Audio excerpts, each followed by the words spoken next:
សួស្តីបងប្អូនថ្នាក់ទី11ទាំងអស់គ្នាចឹងយើងមកបន្តវិញ្ញាសារបស់យើងបន្តទៀតគឺចូលដល់រ៉ូម៉ាំងទី2ដែលនៅក្នុងរ៉ូម៉ាំងទី2ហ្នឹងគឺគេដាក់ថាមនោអាកុលឆ្អែត A1 មនោអាកុលឆ្អែត A1 មានរូបមន្តទូទៅ CN ហសពី N បូក 2O ហើយមានភាគរយ O ហ្នឹងគឺ 26.66% ចឹងនៅក្នុងអាកុលវាមានវត្តមានអុកស៊ីសែន1អាតូមហើយគេប្រាប់ភាគរយអុកស៊ីសែនមកគឺ 26.66% ចឹងនៅក្នុងសំណួរកហ្នឹងគឺគេឲ្យយើងកំណត់រូបមន្តដល់នៃអាកុលនេះហើយខចូលសរសេរអ៊ីសូមែរទីតាំងនិងហៅឈ្មោះរបស់វាចឹងម៉ាស់ម៉ូរបស់កាបូនគេឲ្យមក12អ៊ីដ្រូសែន1និងអុកស៊ីសែន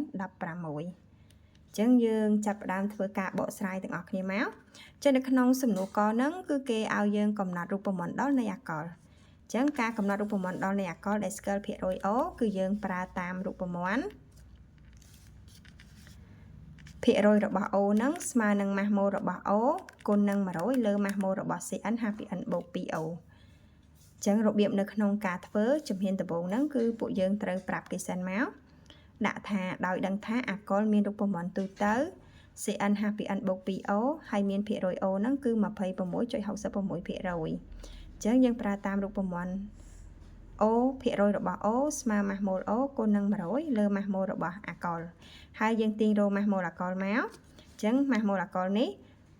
ចែកយើងបោះមកគុណហើយភាគរយ O នេះគុណយើងបោះមកចែកចឹងស្មើនឹងម៉ាស់ម៉ូលរបស់អុកស៊ីសែនគុណនឹង100លើភាគរយ O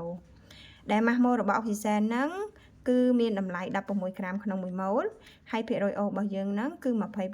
26.66% ចឹងយើងធ្វើការចំនួនលេខមកវាបាន16គុណនឹង100ចែកឲ្យ 26.66 កាបូនរបស់យើងនេះគឺម៉ាស់ម៉ូល12គុណនឹង N យើងបាន 12N ហើយអ៊ីដ្រូសែនរបស់យើងនេះគឺម៉ាស់ម៉ូល1កតាឲ្យ 2N បូក 2 ចឹងយើងបាន 2N បូក 2ហើយបូកនឹងអុកស៊ីសែននេះ16ទាំងអស់នេះស្មើនឹង 1600គុណនឹង100លើ 26.66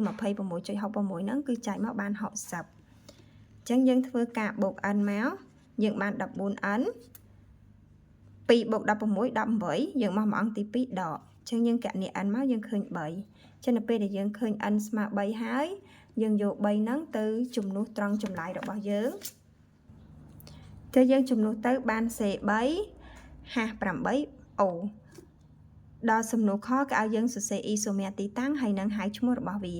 អញ្ចឹងយើងរកឃើញកាបូន3យើងបរិយាកាបូនចំនួន3មកយើងបរិយាកាបូនចំនួន3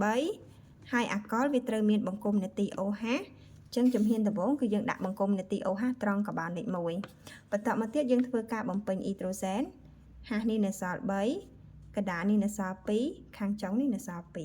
2ហើយចូលដល់អ៊ីសូមែរទី2យើងបដូរទីតាំងបង្គំ OH ពីលេខ1មកដាក់លេខ2យើងបរិយាកាបូន3ដដែលហើយយើងបដូរបង្គំនាទី OH ពីលេខ1មកដាក់លេខ